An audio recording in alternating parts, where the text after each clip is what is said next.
Thank you, Deputy Speaker. I'd like to put on the record some of the testimonials that I've been receiving from residents and business owners and people throughout the city that are affected by the proposed car parking tax. So the first resident lives at the Uno Apartments and doesn't have a car.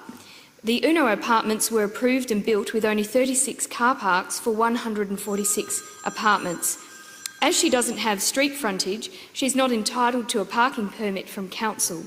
This lady requires a car due to her disability, which makes walking difficult. Public transport is not available on her street and she needs a car to get to appointments. Due to her only income being the disability pension, she is already having difficulty paying for parking in the city and feels the extra $750 will make it impossible and thus make her feel even more isolated. We have another city resident living in apartments on North Terrace, and I quote, "For some 10 years I've been living as a resident on North Terrace. Please oppose the car park tax legislation.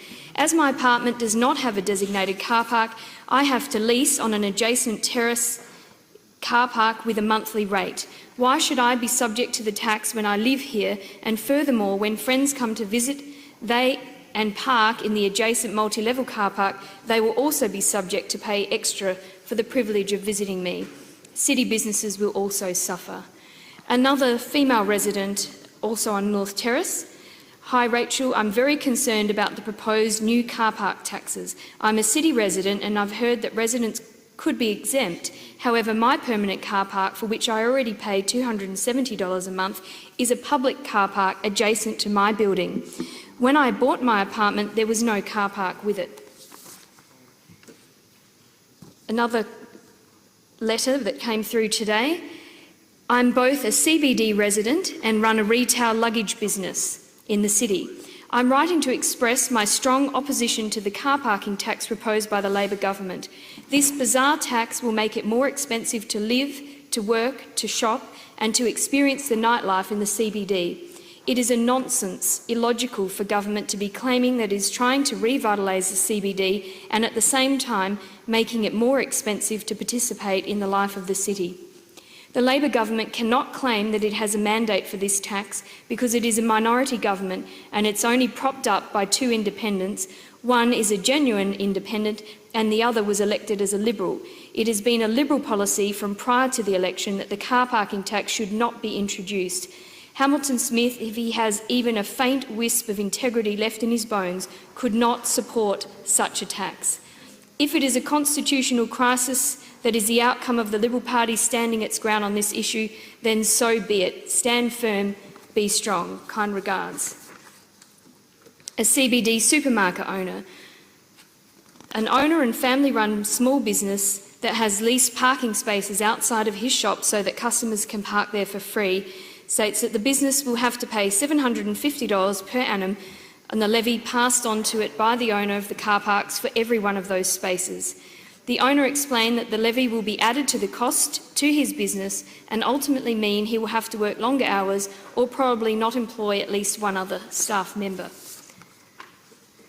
Another CBD business owner. "Dear Rachel," and I quote, We are a small building commercial property owners in the city that contain small basement car parks that are used by our tenants. We oppose the introduction of the proposed car parking tax on the following basis. 1.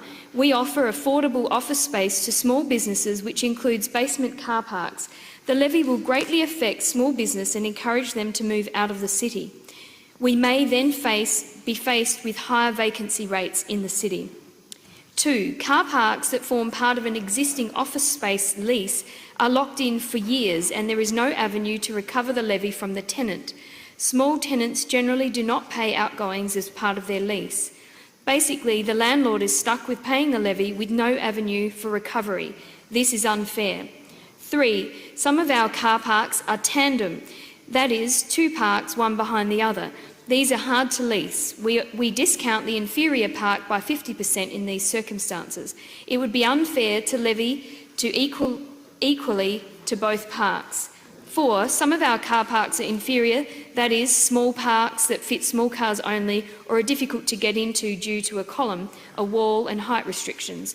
Again, we discount these parks for up to 50% to accommodate the inconvenience as they are difficult to lease. It would be unfair for the levy to apply in full to these parks. 5, some of our properties are heritage listed and therefore we cannot change the layout of the building and have no opportunity to change the car parking layout to minimise the levy. 6, where possible, we will convert the basement car parks into storage areas to avoid the tax. This will deny the government of the tax and decrease the parks in the city and monopolise parking to the major car parking stations. If many other property owners do the same, the impact would be dramatic. Another CBD business owner: Dear Rachel, I'm writing to you re the parking tax that the Labor government is intending to introduce in July this year. We've been established in the city for over 30 years and have parking on our premises. We're a group of 5 and our levy alone will be over $3,000 a year. It's challenging enough running a small business today in this state without adding extra fees on top. As a business, we see this as a deterrent for the following reasons. Retail traders are going to see a decrease in business as shoppers will object to paying higher parking fees and therefore will lose revenue as these clients go to suburban shopping centres. Reduced business growth as businesses will not want to move into the City of Adelaide as rents will increase due to the parking levy. Business owners who own their own buildings will see a decrease in the value of their buildings. Investment in our state will deteriorate as this will deter new growth into our state, which we desperately need. Another business owner: I feel motivated to write to you to express my concerns with regard to the introduction of the parking tax in the City of Adelaide. My objections lie in the effect that it will have on my business. For 8 years I've run a small business in the City of Adelaide. We specifically chose this location to be amongst the vibe of the city, experience its colour and energy and connect with the people who will be on the receiving end of our marketing efforts. Over the years we've been here, we've seen a gradual change in the energy of Rundle Street, and that change is downward. It is hard to get people to come into the city to shop. The redevelopment of Rundle Mall is one factor, but the cost of parking is always cited as a major drawback, and this tax will be passed on by car park owners to the end user. The cost of parking will go up, less people will come in. The fact is you can't get around it. The less people shopping will see more businesses go broke. We have recently returned from 5 weeks abstinence and when we came back, 3 more businesses had closed down in the area. This tax will be the death of more. It is also a crucial factor in my business attracting staff to work in the CBD. Public transport is irregular and unreliable. My staff try and find alternatives, but most, for convenience, choose to park in the city. This tax will add to their cost and make working here far less attractive. If I can't get good staff, for the sake of my business, I'd be forced to move to the nearby suburbs. As a business, we provide some parking for senior staff, and as a business we are already taxed at one of the highest rates in Australia and frankly at times struggle to see the benefit in the efforts we go to when confronted with an outrageous tax burden. This tax is just another weight small businesses will have to contend with. Some won't survive. Currently the city seems to be doing its best to kill itself off as a destination. And I'll leave that one there. Another business owner says, tell them to go away or I'll move my business away from the CBD, go to the burbs, and if this is still a problem, I'll move offshore away from a penny-pinching, inefficient, parasitic local government agencies looking for a bailout. I'm no longer keen on funding lazy, self-entitled public servants. I'm happy to be quoted publicly and that I'm not a leaner but a serious lifter for this state until it offends me with such menial policy decisions which are personally offensive to every working member of the community. There are loads and loads of very angry people in the city, and I don't have time to actually read them all out. Here's another one. This insidious tax will only harm the city. I have tenants who run businesses in the city and must park nearby so they can service the shop or businesses. Customers complain now at the cost of parking and the loss of on-street parking. Surely, if we had a world-class transport system, then this tax would not be needed as a deterrent to come to town in your vehicle, but perhaps it will in 30 to 50 years, but not now.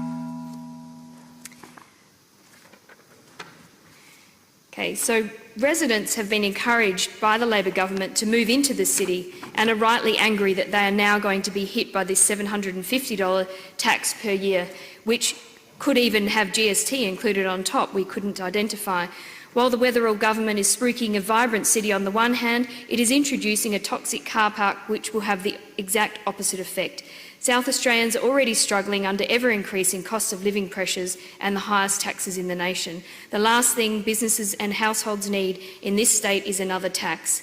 I call on the new members to prove that they really have South Australia's best interests at heart and block the J. Wetherill's car parking tax.